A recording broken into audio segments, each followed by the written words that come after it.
Section 1 of The Wives of Henry VIII, 1488 to 1501.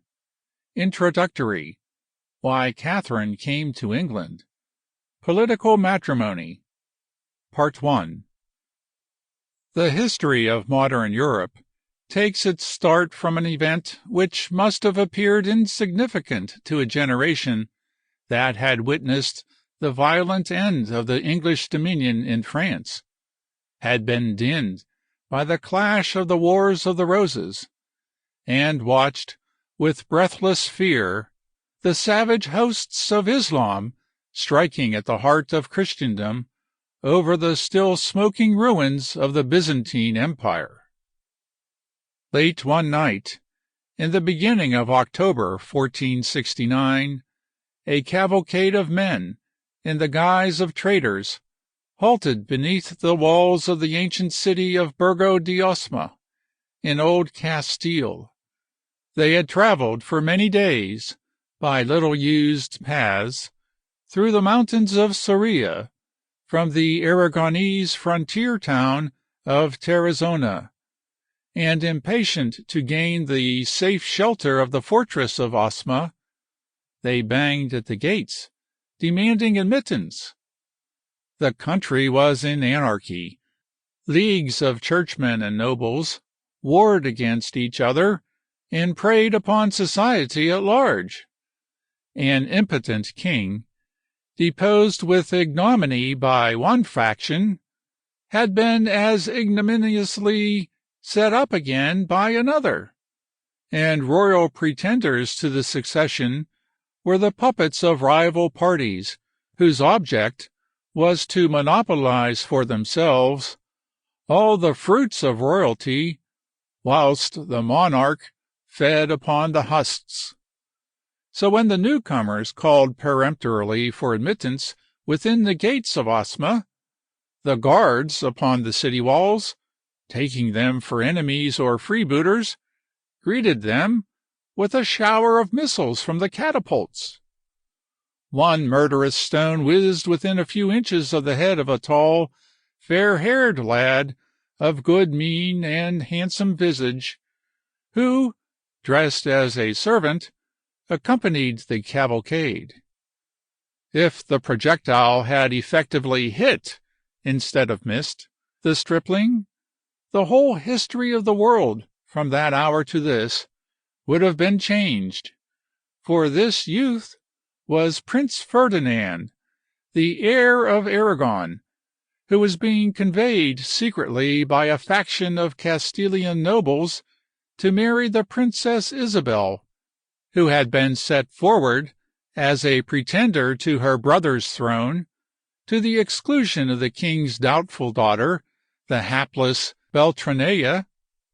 A hurried cry of explanation went up from the travellers. A shouted password, the flashing of torches upon the walls, the joyful recognition of those within, and the gates swung open, the drawbridge dropped, and thenceforward Prince Ferdinand was safe, surrounded by the men-at-arms of Isabella's faction. Within a week, the 18-years-old bridegroom greeted his bride, and before the end of the month, Ferdinand and Isabella were married at Valladolid. To most observers, it may have seemed a small thing that a petty prince in the extreme corner of Europe had married the girl pretender to the distracted and divided realm of Castile. But there was one cunning, wicked old man in Barcelona who was fully conscious of the importance of the match that he had planned, and he, John II of Aragon, had found an apt pupil in his son Ferdinand, crafty beyond his years. To some extent, Isabella must have seen it too, for she was already a dreamer of great dreams, which she meant to come true, and the strength of Aragon behind her claim would ensure her the sovereignty that was to be the first step in their realization. This is not the place to tell how the nobles of Castile found to their dismay that in Ferdinand and Isabel they had raised a king stork instead of a king log to the throne, and how the queen, strong as a man, subtle as a woman, crushed and chicaned her realms into order and obedience. The aims of Ferdinand and his father in effecting the union of Aragon and Castile by marriage went far beyond the peninsula in which they lived. For ages, Aragon had found its ambitions checked by the consolidation of France. The vision of a great Romance empire, stretching from Valencia to Genoa, and governed from Barcelona or Saragossa, had been dissipated when St. Louis wrung from James the Conqueror in the 13th century his recognition of French suzerainty over Provence. But Aragonese eyes still looked towards the east, and saw a Frenchman ever in their way. The Christian outpost in the Mediterranean, Sicily, already belonged to Aragon. So did the Balearic Isles, but an Aragonese dynasty held Naples only in alternation and constant rivalry with the French house of Anjou. And as the strength of the French monarchy grew, it stretched forth its hands nearer and ever nearer to the weak and divided principalities of Italy with covetous intent.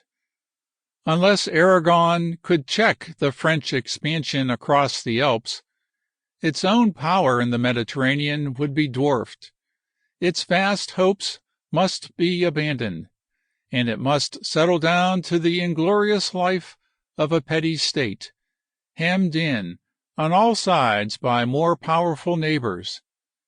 But although too weak to vanquish France alone, a king of Aragon, who could dispose of the resources of Greater Castile, might hope, in spite of French opposition, to dominate a united Italy, and thence look towards the illimitable East. This was the aspiration that Ferdinand inherited, and to which the efforts of his long and strenuous life were all directed. The conquest of Granada, the unification of Spain, the greed, the cruelty, the lying, the treachery, the political marriages of all his children, and the fires of the Inquisition, were all means to the end for which he fought. But fate was unkind to him. The discovery of America diverted Castilian energy from Aragonese objects, and death stepped in and made grim sport of all his marriage jugglery. Before he died, beaten and broken-hearted, he knew that the little realm of his fathers, instead of using the strength of others for its aims, would itself be used for objects which concerned it not. But though he failed, his plan was a masterly one. Treaties, he knew, were rarely binding, for the age was faithless, and he himself never kept an oath an hour longer than suited him. But mutual interests by kinship might hold sovereigns together against a common opponent. So one after the other, from their earliest youth, the children of Ferdinand and Isabel were made political counters in their father's great marriage league. The eldest daughter, Isabel, was married to the heir of Portugal, and every haven into which French galleys might shelter in their passage from the Mediterranean to the Bay of Biscay was at Ferdinand's bidding. The only son, John, was married to the daughter of Maximilian, King of the Romans, and, from 1493, Emperor, whose interest also it was to check the French advance towards North Italy and his own dominions. The second daughter, Juana, was married to the emperor's son Philip, sovereign, in right of his mother, of the rich inheritance of Burgundy, Flanders, Holland, and the Franche-Comté, and heir to Austria and the Empire, who from Flanders might be trusted to watch the French on their northern and eastern borders. And the youngest of Ferdinand's daughters, Katharine, was destined, almost from her birth, to secure the alliance of England, the rival of France in the Channel, and the opponent of its aggrandizement towards the north. Ferdinand of Aragon and Henry Tudor, Henry VII., were well matched. Both were clever, unscrupulous, and greedy. Each knew that the other would cheat him if he could, and tried to get the better of every deal, utterly regardless not only of truth and honesty, but of common decency. But though Ferdinand usually beat Henry at his shuffling game, fate finally beat Ferdinand, and a powerful modern England is the clearly traceable consequence. How the great result was brought about is one of the principal objects of this book to tell. That Ferdinand had everything to gain by thus surrounding France by possible rivals in his own interests is obvious, for if his plans had not miscarried, he could have diverted France whenever it suited him, and his way towards the east would have been clear. But at first sight the interest of Henry VII in placing himself into a position of antagonism towards France for the benefit of the King of Spain is not so evident. The explanation must be found in the fact that he held the throne of England by very uncertain tenure, and sought to disarm those who would be most able and likely to injure him. The royal house of Castile had been closely allied to the Plantagenets, and both Edward IV and his brother Richard had been suitors for the hand of Isabella. The Dowager Duchess of Burgundy, moreover, was Margaret Plantagenet, their sister, who sheltered and cherished in Flanders the English adherents of her house, and Henry Tudor, half a Frenchman by birth and sympathies, was looked at askance by the powerful group of Spain, the Empire, and Burgundy when first he usurped the English throne. He knew that he had little or nothing to fear from France, and one of his earliest acts was in 1487 to bid for the friendship of Ferdinand by means of an offer of alliance, and the marriage of his son Arthur, Prince of Wales, then a year old, with the Infanta Katharine, who was a few months older. Ferdinand, at the time, was trying to bring about a match between his eldest daughter, Isabella, and the young King of France, Charles VIII, and was not very eager for a new English alliance which might alarm the French. Before the end of the year, however, it was evident that there was no chance of the Spanish Infanta's marriage with Charles VIII coming to anything, and Ferdinand's plan for a great coalition against France was finally adopted. In the first days of 1488, Ferdinand's two ambassadors arrived in London to negotiate the English match, and the long duel of diplomacy between the kings of England and Spain began. Of one of the envoys it behooves us to say something, because of the influence his personal character exercised upon subsequent events. Rodrigo de Puebla was one of the most extraordinary diplomatists that can be imagined, and could only have been possible under such monarchs as Henry and Ferdinand, willing as both of them were to employ the basest instruments in their underhand policy. Puebla was a doctor of laws, and a provincial mayor when he attracted the attention of Ferdinand, and his first diplomatic mission of importance was that to England. He was a poor, vain, greedy man, utterly corrupt, and Henry VII was able to dominate him from the first. In the course of time, he became more of an intimate English minister than a foreign ambassador, though he represented at Henry's court not only Castile and Aragon, but also the Pope and the Empire. He constantly sat in the English council, and was almost the only man admitted to Henry's personal confidence. That such an instrument would be trusted entirely by the wary Ferdinand was not to be expected, and though Puebla remained in England as ambassador to the end of his life, he was, to his bitter jealousy, always associated with others when important negotiations had to be conducted. Isabel wrote to him often, sometimes threatening him with punishment if he failed in carrying out his instructions satisfactorily, sometimes flattering him and promising him rewards which he never got. He was recognized by Ferdinand as an invaluable means of gaining knowledge of Henry's real intentions, and by Henry as a tool for betraying Ferdinand.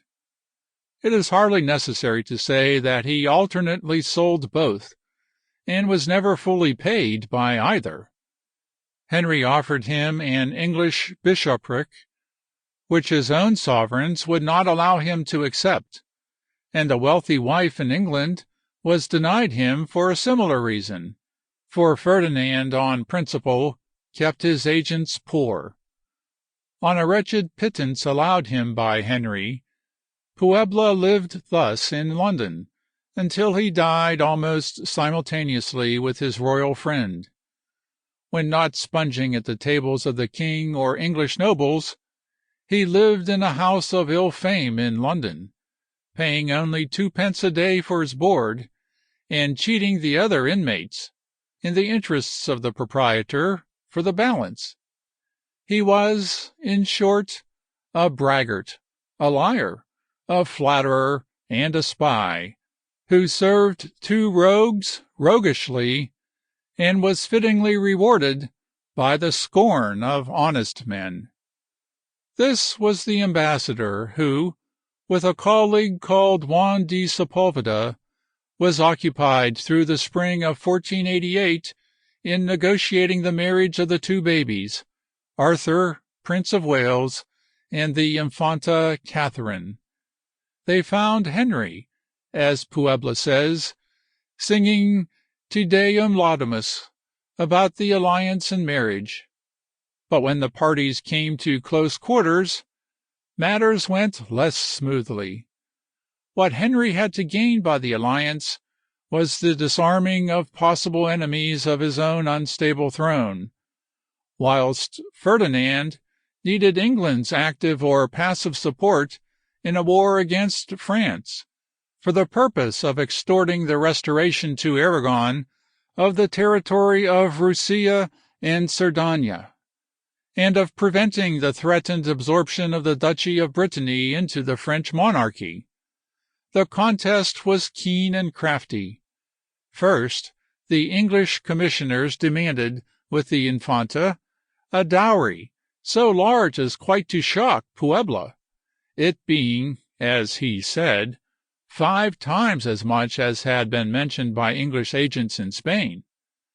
Puebla and Sepulveda offered a quarter of the sum demanded, and hinted with pretended jocosity that it was a great condescension on the part of the sovereigns of Spain to allow their daughter to marry at all into such a parvenu family as the Tudors. After infinite haggling, both as to the amount and the form of the dowry, it was agreed by the ambassadors that 200,000 gold crowns of 4s. 2d each should be paid in cash with the bride on her marriage. But the marriage was the least part of Ferdinand's object, if indeed he then intended, which is doubtful, that it should take place at all. What he wanted was the assurance of Henry's help against France, and, of all things, peace was the first need for the English king.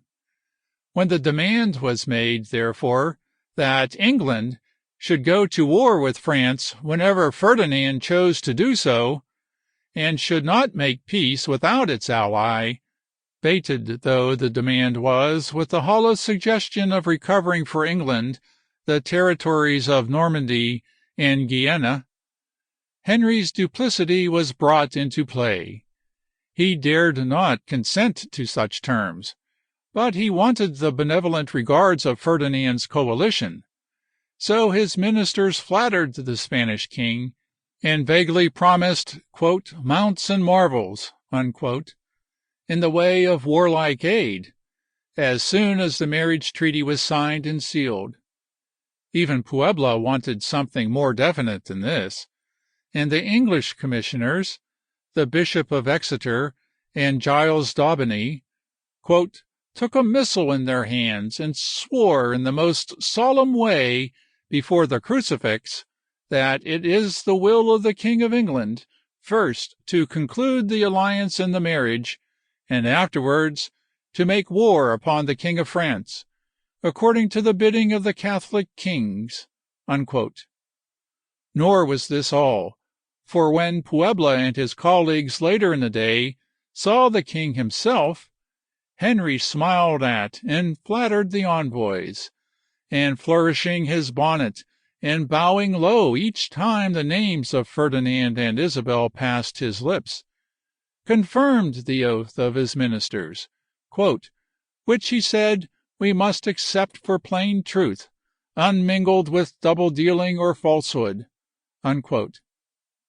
Ferdinand's ambassadors were fairly dazzled. They were taken to see the infant bridegroom, and Puebla grew quite poetical in describing his bodily perfections, both dressed and in puribus naturalibus, and the beauty and magnificence of the child's mother were equally extolled. The object of all Henry's amiability, and indeed of Puebla's dithyrambics, also, was to cajole Ferdinand into sending his baby daughter Katharine into England at once on the marriage treaty alone. With such a hostage in his hands, Henry knew that he might safely break his oath about going to war with France to please the Spanish king. But Ferdinand was not a man easy to cajole, and when hapless, simple Sepulveda reached Spain with the draft treaty, he found himself in the presence of two very angry sovereigns indeed.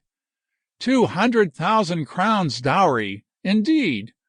100 was the most they would give, and that must be in Spanish gold, or the King of England would be sure to cheat them over the exchange, and they must have 3 years in which to pay the amount, for which, moreover, no security should be given but their own signatures. The cost of the bride's trousseau and jewels also must be deducted from the amount of the dowry. On the other hand, the Infanta's dowry and income from England must be fully guaranteed by land rents, and, above all, the King of England must bind himself at the same time, secretly if he likes, but by formal treaty, to go to war with France to recover for Ferdinand Roussilla and Cerdagne. Though Henry would not go quite so far as this, he conceded much for the sake of the alliances so necessary to him. The dowry from Spain was kept at 200,000 crowns, and England was pledged to war with France whenever Ferdinand should find himself in the same position. With much discussion and sharp practice on both sides, the treaties in this sense were signed in March 1489, and the 4-years-old Infanta Katharine became Princess of Wales. It is quite clear throughout this early negotiation that the marriage should give to the powerful coalition of which Ferdinand was the head A family interest in the maintenance of the Tudor dynasty was Henry's object, to be gained on terms as easy as practicable to himself, whereas with Ferdinand the marriage was but the bait to secure the armed cooperation of England against France, and probably at the time neither of the kings had any intention of fulfilling that part of the bargain which did not specially interest him. As will be seen, however, the force of circumstances and the keenness of the contracting parties led eventually to a better fulfillment of the treaty than was probably intended. End of section 1. Part 2. For the next 2 years the political intrigues of Europe centered around the marriage of the young Duchess of Brittany. Though Russia and Sardinia mattered nothing to Henry VII, the disposal of the rich duchy opposite his shores was of importance to him. France, Spain, England, and the Empire were all trying to outbid one another for the marriage of the Duchess, and, as Charles VIII of France was the most dangerous suitor, Henry was induced to send his troops across the Channel to Brittany to join those of Spain and the Empire, though neither of the latter troops came. From the first, all the allies were false to each other, and hastened to make separate terms with France, Ferdinand and Maximilian endeavoring above all to leave Henry at war. When, at the end of 1491, Charles VIII carried off the matrimonial prize of the Duchess of Brittany, and peace ensued, none of the allies had gained anything by their tergiversation. Reasons were soon found by Ferdinand for regarding the marriage treaty between Arthur and Katharine as in abeyance, and once more pressure was put upon Henry to buy its fulfillment by another warlike coalition. The King of England stood out for a time, especially against an alliance with the King of the Romans, who had acted so badly about Brittany, but at length the English contingent was led against Boulogne by the king himself, as part of the allied action agreed upon. This time, however, it was Henry who, to prevent the betrayal he foresaw, scored off his allies, and, without striking a blow, he suddenly made a separate peace with France, November 1492. But yet he was the only party who had not gained what he had bid for. Russia and Sardinia were restored to Ferdinand in consequence of Henry's threat against Boulogne. France had been kept in check during the time that all the resources of Spain were strained in the supreme effort to capture the last Moorish foothold in the peninsula, the peerless Granada. The King of France had married the Duchess of Brittany, and had thus consolidated and strengthened his realm, whilst Henry, to his chagrin, found that not only had he not regained Normandy and Guiana, but that in the new treaty of peace between Spain and France, Ferdinand and Isabella engaged their loyal word and faith as Christians not to conclude or permit any marriage of their children with any member of the royal family of England, and they bind themselves to assist the King of France against all his enemies, and particularly against the English.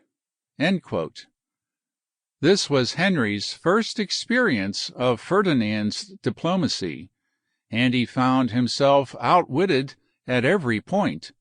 Katharine, all unconscious as she conned her childish lessons at Granada, ceased for a time to be called Princess of Wales. With the astute King of England thus cozened by Ferdinand, it is not wonderful that the vain and foolish young King of France should also have found himself no match for his new Spanish ally. Trusting upon his alliance, Charles VIII determined to strike for the possession of the kingdom of Naples, which he claimed as representing the house of Anjou. Naples, at the time, was ruled by a close kinsman of Ferdinand, and it is not conceivable that the latter ever intended to allow the French to expel him for the purpose of ruling there themselves. But he smiled, not unkindly at first, upon Charles's Italian adventure, for he knew the French king was rash and incompetent, and that the march of a French army through Italy would arouse the hatred and fear of the Italian princes and make them easy tools in his hands.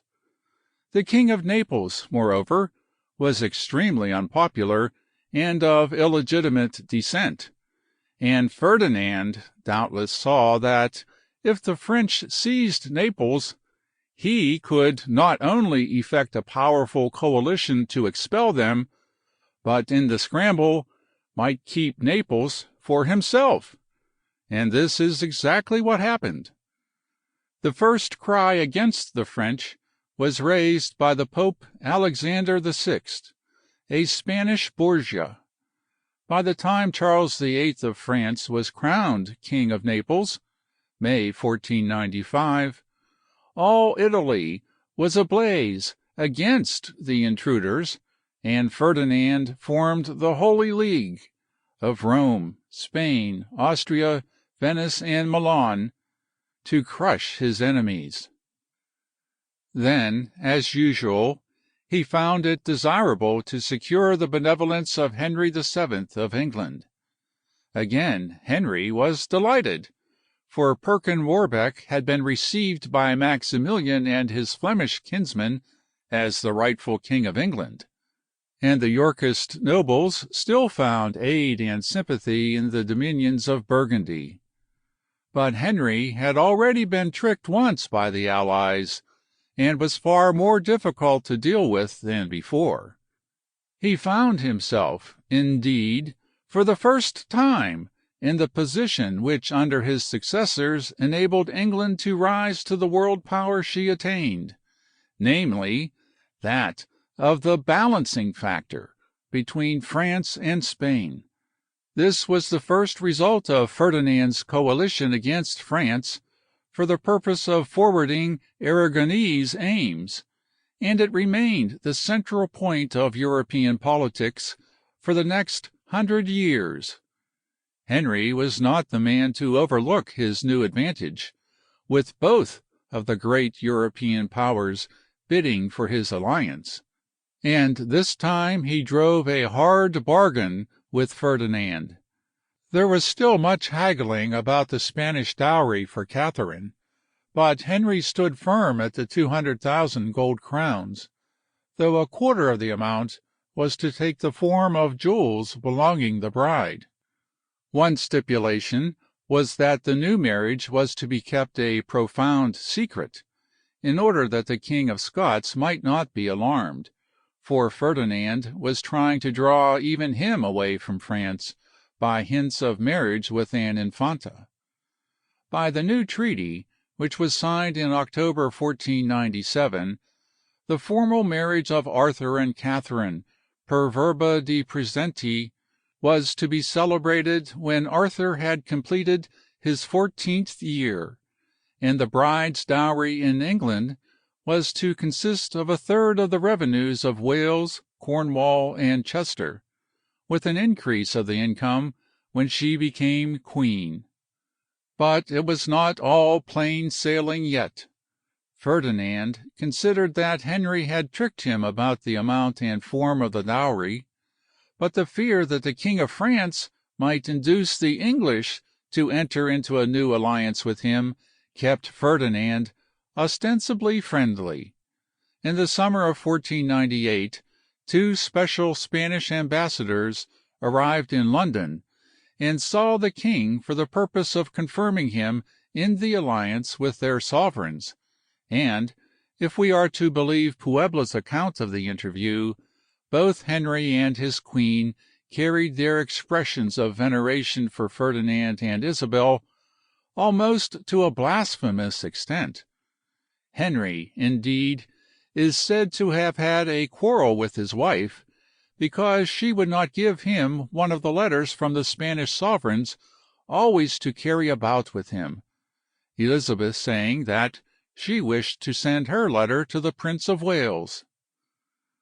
But for all Henry's blandishments and friendliness, his constant requests that Katharine should be sent to England met with never-failing excuses and procrastination. It is evident, indeed, throughout that, although the Infanta was used as the attraction that was to keep Henry and England in the Spanish instead of the French interest, there was much reluctance on the part of her parents, and particularly of Queen Isabel, to trust her child, to whom she was much attached, to the keeping of a stranger, whose only object in desiring her presence was, she knew, a political one. Some anxiety was shown by Henry and his wife, on the other hand, that the young princess should be trained in a way that would fit her for the future position in England. The Princess Margaret of Austria, daughter of Maximilian, who had just married Ferdinand's heir, Prince John, was in Spain, and Puebla reports that the King and Queen of England were anxious that Katharine should take the opportunity of speaking French with her, in order to learn the language. "This is necessary because the English ladies do not understand Latin, and much less Spanish. The King and Queen also wish that the princess should accustom herself to drink wine. The water of England is not drinkable, and even if it were, the climate would not allow the drinking of it."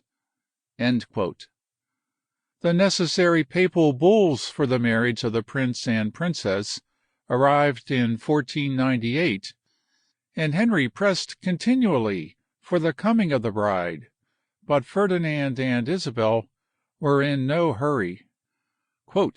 "The manner in which the marriage is to be performed and the princess sent to England must all be settled first." "You must negotiate these points," they wrote to Puebla, "but make no haste." Spanish envoys of better character and greater impartiality than Puebla urged that Katharine should be sent "before she had become too much attached to Spanish life and institutions," though the writer of this admits the grave inconvenience of subjecting so young a girl to the disadvantages of life in Henry's court. Young Arthur himself, even, was prompted to use his influence to persuade his new wife to join him, writing to his "most entirely beloved spouse" from Ludlow in October 1499, dwelling upon his earnest desire to see her, as the delay in her coming is very grievous to him, and he begs it may be hastened. The final disappearance of Perkin Warbeck in 1499 greatly changed the position of Henry, and made him a more desirable connection, and the death without issue of Ferdinand's only son and heir about the same time also made it necessary for the Spanish king to draw his alliances closer, in view of the nearness to the succession of his second daughter, Juana, who had married Maximilian's son, the Archduke Philip, sovereign of Flanders, who, as well as his Spanish wife, were deeply distrusted by both Ferdinand and Isabel. In 1500, therefore, the Spanish sovereigns became more acquiescent about their daughters coming to England.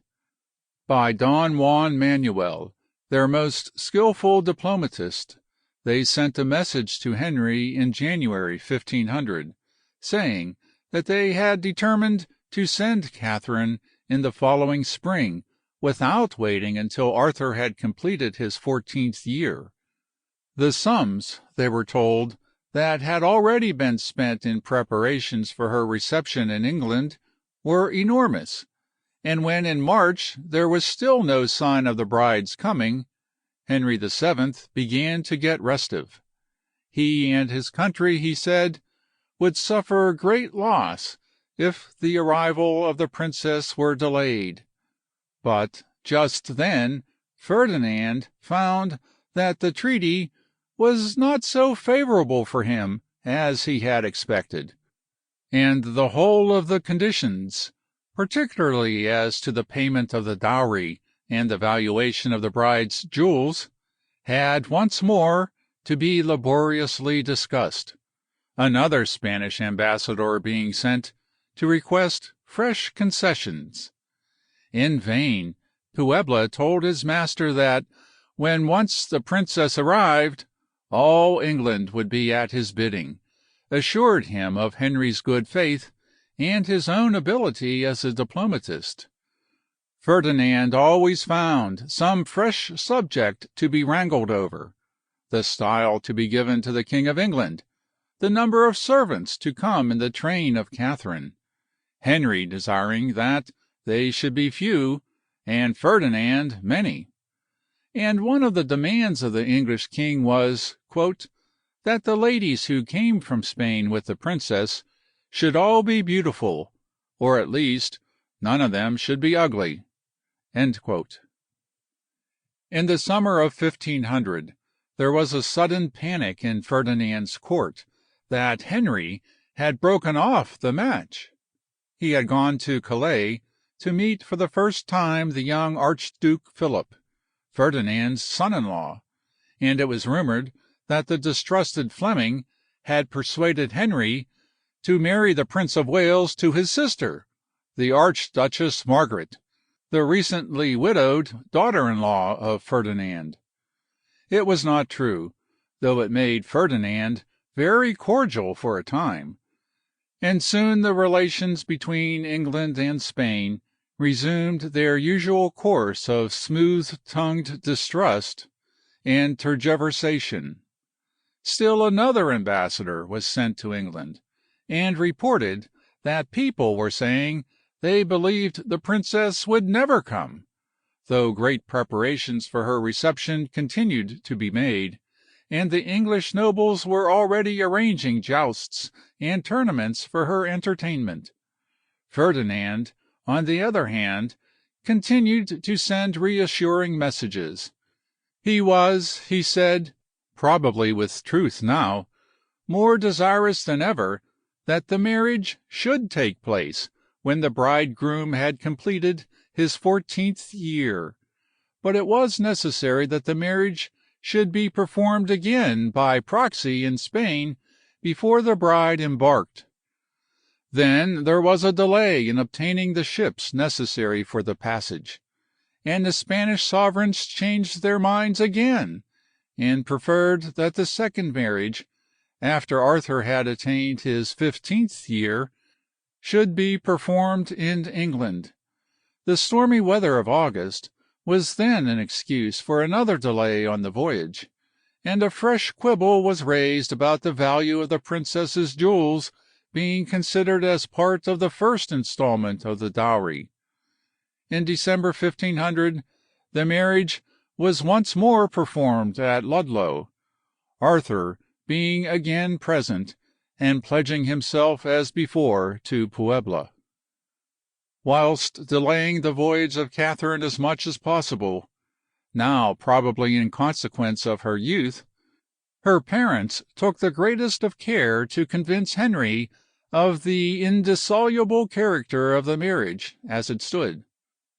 Knowing the King of England's weakness, Isabel wrote in March 1501, deprecating the great expense he was incurring in the preparations. She did not wish, she said, for her daughter to cause a loss to England, either in money or any other way, but to be a source of happiness to everyone.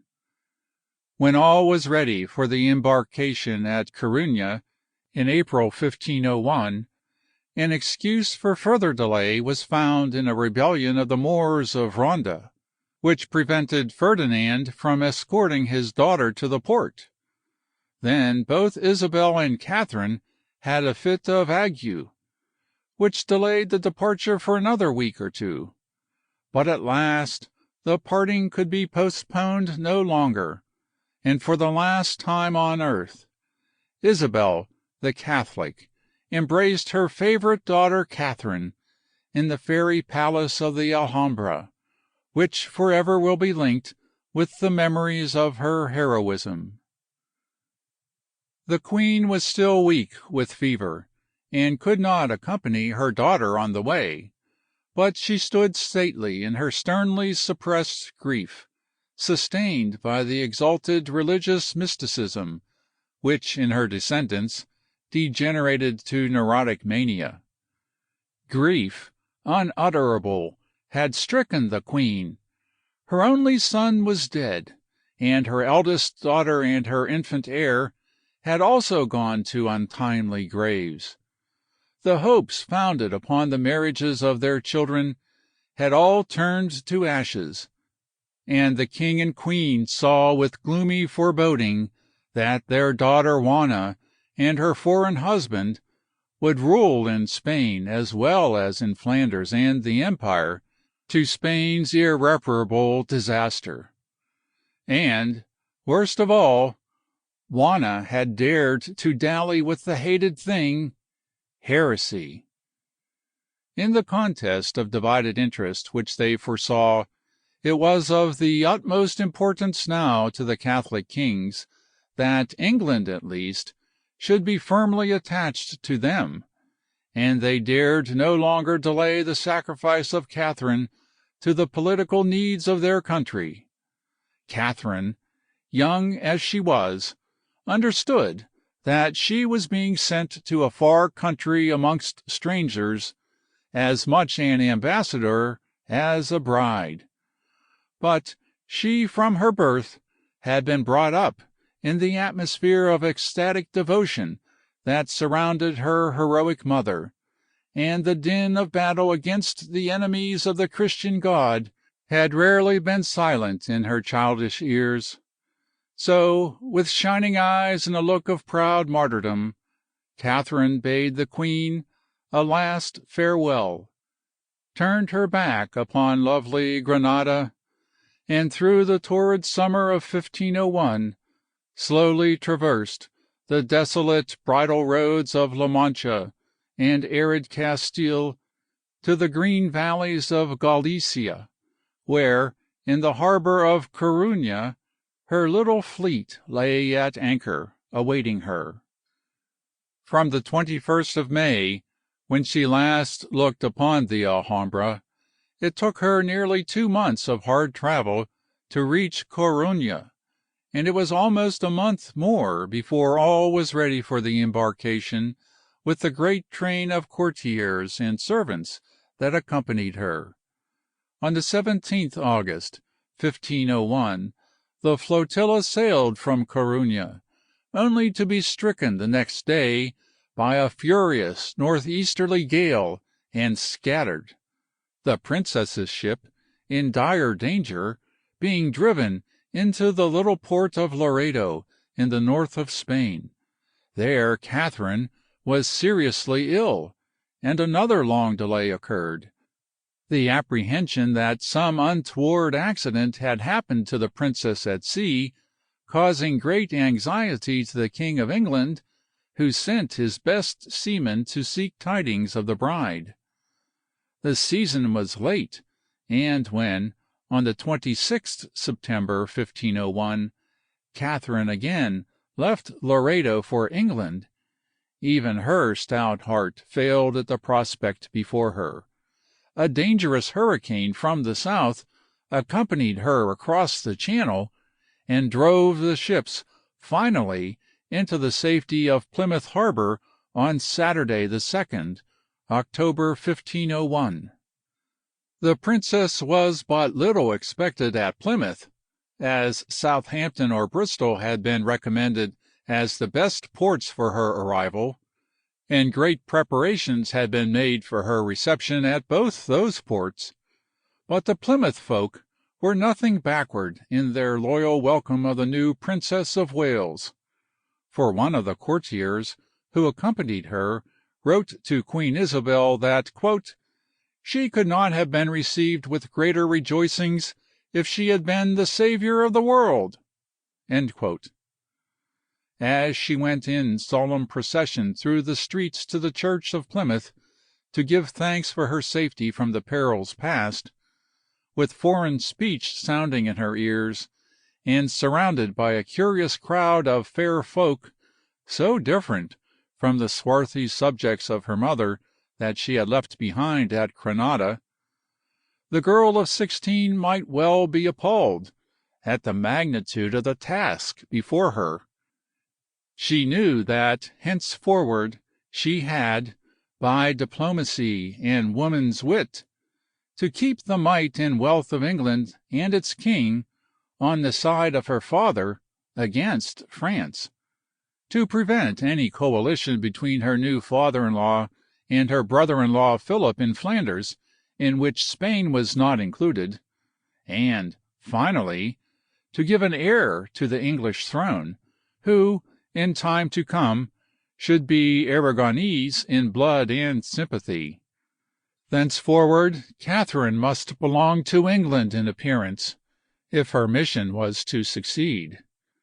And though Spain was always in her heart, as the exotic pomegranate of Granada was on her shield, England, in future, was the name she conjured by, and all England loved her, from the hour she first set foot on English soil to the day of the final consummation of her martyrdom. Section 2